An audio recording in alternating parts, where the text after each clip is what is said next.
Guys, Rebels versus the Western Force. New injuries on this one. You had Tom Robertson coming off with an ankle injury, seen on his crutches at the end of the game. So obviously not a good sign for him. Expect that he's unlikely to play.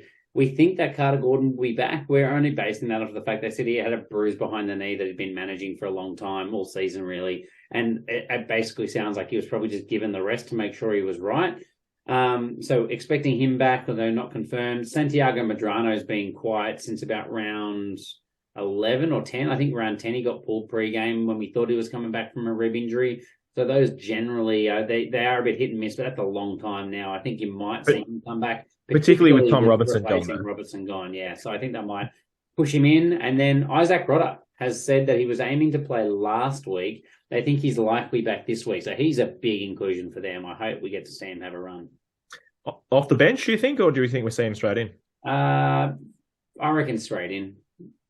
I reckon Kalapu goes well off the bench as well. He's that kind of dynamic player, whereas Rodder's more your workman. So I think if you're going to play it one way or the other, I like Rodder for 50 minutes and then get him off. I mean, that's what the Matt Phillip did last week, right? He went straight in to start. He played 53 minutes and look, a little bit rusty, but good to get him straight back in with that experience. And I wouldn't be surprised if the Force did the same thing. Yep, I think that's a fair call. All right, well, let's talk about the Rebels. I think it's pretty fair to say 3 wins is a poor reflection of their season. They've played much better than that, and you think that they deserve, I don't know, probably be sitting up about 6 wins or something. I'd say, like if you ask me without having looked at the table how many wins have the Rebels got, I'd feel like they were about a 5 or a 6 win mark. So.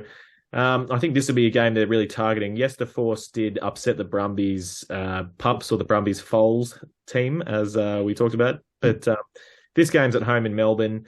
Carter Gordon will be back. I think they'll really be looking to have a crack at this one, particularly after losing that really close game last week that they should have, another game they should have won. So, they're going to have to break the trend of failing to close out these close matches. And so I think they'll be looking for just a really strong start to actually put some points on the board and try to get away, you know what I mean, rather than bring it all down to the end. It's a funny one for me with the Rebels. They've got a lot of individuals stepping up. Carter Gordon being one of them, so hopefully he is back. But I mean, we've seen Hardwick, really, really good at the line, scoring another try with a little bit of a shimmy into contact close to the line. Other players have just impressed massively. Josh Cannon's seemingly come out of nowhere, and he has been awesome. I think Lucas Ripley had some good moments last week, and Lockie Anderson is super undervalued. We were talking about him last week. He is an absolute class player for them, and no one's mentioning the guy's name. He's just so big and so solid, fast. Like, he really is a very well-rounded player. It's just that I think it's taken him a while to warm into the level of Super Rugby coming across from Sevens. But, mate, there's a bit to him. There's a lot to like. He reminds me, I know it's a like to like with Sevens, but he reminds me of just Peach, but a bit bigger. Yeah. And people forget he's still got that pace about him. Even though he's put back a bit of size, he's a quick bloke. I think the difference is Peach is a bit better because he wears a Waratahs jersey. But he's got the right colour on, yeah. He does have the right colour on. But look, there's another interesting one here. We had Ekuasi playing at 6 with Hardwick and Wilkin filling out the rest of the back row. Do we see the same thing happen again? I think Ekuasi is such an influential player for them, but they can't really get rid of Hardwick to put him at 8 either. So there's a good combination with them there, despite meaning maybe it hurts their line-out options a little bit. Yeah, I mean, the problem I have is Hardwick's playing so well he's got to play. But for mine, Hardwick and Wilkin are just both 7s. You know what I mean? Like, and I just don't love this trend of running 2 7s. But with the current Rebels back row, I can't see, like, you have to. They're both playing so well. I mean, you've got the captain, Wilkin, and Hardwick's playing such good footy. But do you play him at 6 and play Ekuasi at 8? So you've got someone who can take the ball off the back of the scrum, Kimi's out for another week as well, though. So I think it's just how it is. They're going to play it that way again. Yeah. Guys, the other one for me is, first of all, Ryan Lawrence. How did that not get a talking point for the week? Jesus Christ, that was the worst commentating I've seen for a while. But Ryan Lawrence will play at 9. I don't think that Hodgie will be at 10. We mentioned we thought Carter Gordon would be back. this is my long way to put Lawrence into the conversation here. I think he'll shift Hodgie back to outside centre. Lucas Ripley, I thought, had a really good game again at outside centre. Seems to take every opportunity at this stage of his career. But other than that, I think it'll be the exact same team. I think they're just going to run out the same again, keep building the combination, and then have a crack at the force.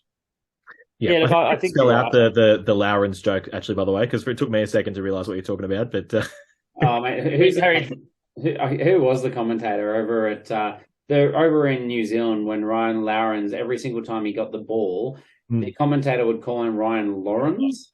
And even when he picked up the ball to pass it from the deck of every ruck, he just goes, Lawrence. So he was calling it 70 to 80 times in the game for a bloke that's playing Super Rugby since 2012, and he hasn't learnt his name. Like, it's just 2013, maybe. Sorry, just ridiculous. I can't think of his name now. He's 73. The commentator. I won't say his name and butcher it because I can't remember it, and I'll be more respectful than he is. But no, I think the interesting thing as well, Hodge is not their 10. I like Hodge, and there's a great meme break in case of emergency, and it's Hodge behind a screen with like a 10 jersey on or whatever. So good. I absolutely love it. But just he proved it on the weekend when he had 5, 6, 7 phases that he was directly in front and could have taken the drop goal, was too scared to do it. I've never seen Carter Gordon take a drop goal, but that man would take that drop goal even if there was fire in front of him and, a plane shooting, and he'd be doing it. That man's cool as a cucumber. But if we jump across to the force... I just want to say, I do have the name here, the commentator. It was Grant Nisbet. Grant Nisbet, that's it. Yeah, nice, boys. All right. Let's not attack a commentating great in New Zealand, please. Mate, if you can pronounce anyone's name outside of New Zealand, I'll give it to him. But great career, just needs to learn how to say people's names. All right, we're not calling him out, just to be clear. No, we aren't. He won't know who Harry, Agu, and Noslin is anyway. So Bury, Harry, you touched on earlier, Bury's actually building into this season really well. I think he's had 3 games or 4 games now, but he had 4 tackle busts last week, looking a little bit more confident in himself. He ran 66 metres and he's kicking so well, 100%, 6 from 6 last week.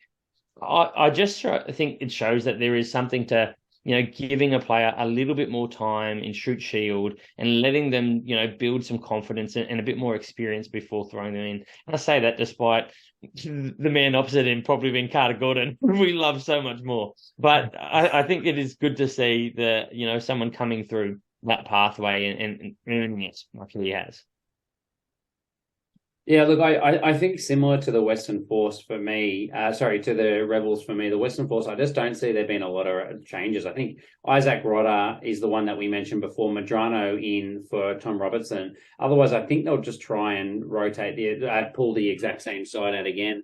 The big question mark's going to come to when does Isin Nasarani get another start? I thought the only thing against that is I thought Raboni, Warren Vasayato, probably had his best game of the year for the Force last week. So it's a real conundrum there for them of how they try and give Nasarani some minutes, because I think he's only on a short-term contract. And I think it's going to be hard to justify to him to sign for next year when they've got 27 good back rowers for 2024 and the bloke can't get a start as is. So it's a tough position.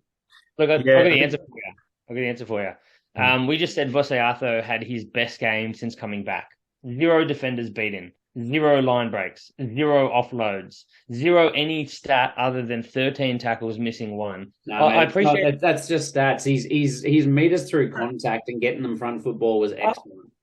I appreciate it, but I mean, we love Vosayato, and he is not at his physical best at the moment. We've brought Naisarani back. Get the man on the paddock and give him a crack. Like, if we don't think that Naisarani can run a bunch of times and get slightly over the advantage line, then why the hell did we bring this bloke back? He needs to be starting. There's 2 weeks left. Get the man on the field.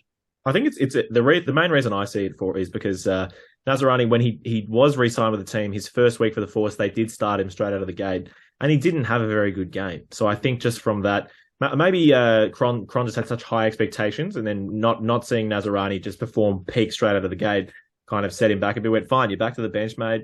Cron seems to be a huge fan of Raboni, probably knows him from New South Wales. And so, just I don't know, but I agree.